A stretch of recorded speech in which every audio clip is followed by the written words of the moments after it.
everybody. Thanks for joining me today, Dr. Ross Marcogiani, with another great Word of the Week with Turnpaugh Health and Wellness Center. Today's Word of the Week is going to be carb cycling. We're going to talk about what carb cycling is, when and why I should carb cycle, or someone should carb cycle, and how to use it. We're getting in the summertime. People are wanting to lose weight. They're wanting to put on the bathing suits and feel confident. So this is why we're going to talk about a little bit of tweaking for body composition. Let's dive in. So what is carb cycling? Very simple. It's basically the alternating days of a high carbohydrate intake to a low carbohydrate intake.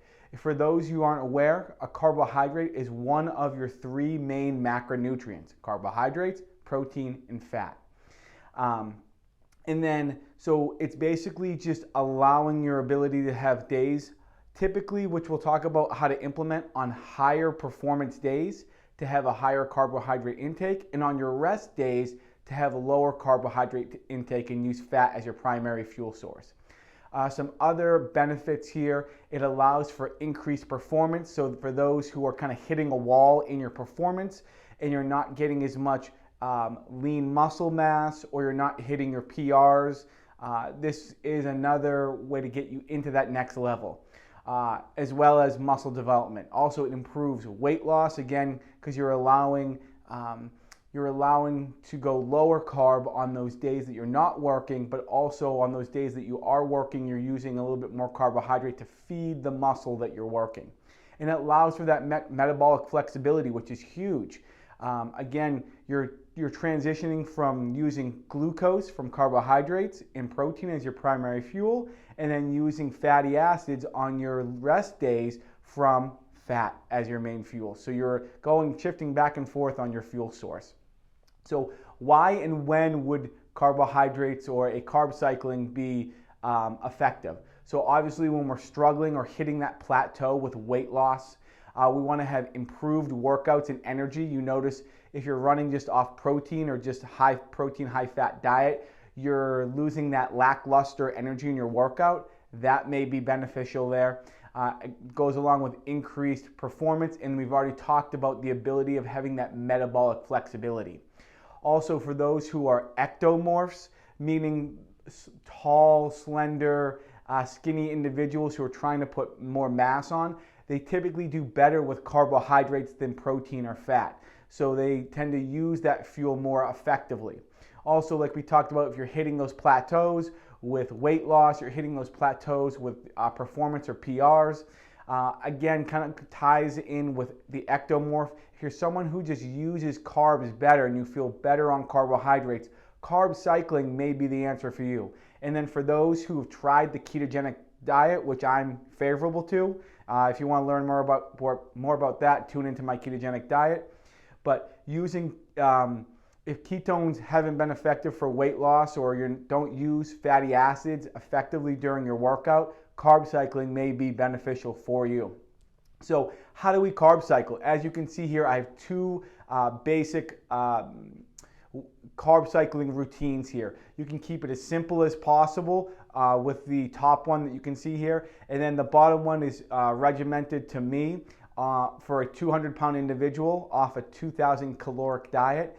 Now, if you're not partial to calorie counting or macronutrient counting, you don't absolutely have to, although I would suggest it to get more specific detail. The devil's in the details. But you can see here on your weight training days, the days you're really going to stress the muscles, you're going to have a higher carbohydrate intake day. And on your rest days, you're going to take lower carbohydrate and have higher fat intake. So you can see here, I gave you on the bottom graph here, on the low carb days, what my fat intake would be. On moderate carb days or carb cycling days, what my fat and carbohydrate intake would be, as well as the high fat intake, which would be my rest days, what my carbohydrate and fat intake would be. So some of this can get complicated. If you are a dietitian or have a master degree education in nutrition, this should be pretty simple for you to implement. If you're a little bit confused about it, please don't hesitate to reach out to someone someone like myself or someone at the Turnpaugh Health and Wellness office, more than happy to put together a carb cycling plan that's specific to your needs.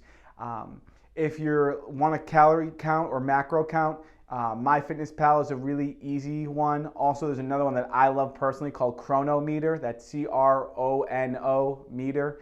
You can do that one as well. And then some just common pitfalls with the carb cycling. On days that you are carb cycling, some people put those as their cheat days and eat empty carbs. Making sure well-rounded carbohydrates, healthy, good complex starch carbohydrates. So good rice, gluten-free rice, oats, quinoa. You can do good sweet potato, white potato, yuca, plantains, lots of vegetables, some good fruits that will increase your carbohydrate intake, but also getting good gluten-free sources and good complex carbohydrate sources, which will be really helpful. And then just make sure on your days that you're low carb that you're not, crashing your macronutrient intake, meaning you're keeping your calories pretty much consistent throughout the day. Those are the two big ones. On the low carb days, people tend to drop their caloric intake significantly, which will mess with your metabolism. And then also on the high carb days, people tend to lean towards more of the simple carbs, and stray away from the complex carbs. So that's something to be aware of. I appreciate your time again. If this is something that you want to dive into with the summer coming and get those extra couple pounds off, please don't hesitate to reach out to us. Thank you for your time and have a great day.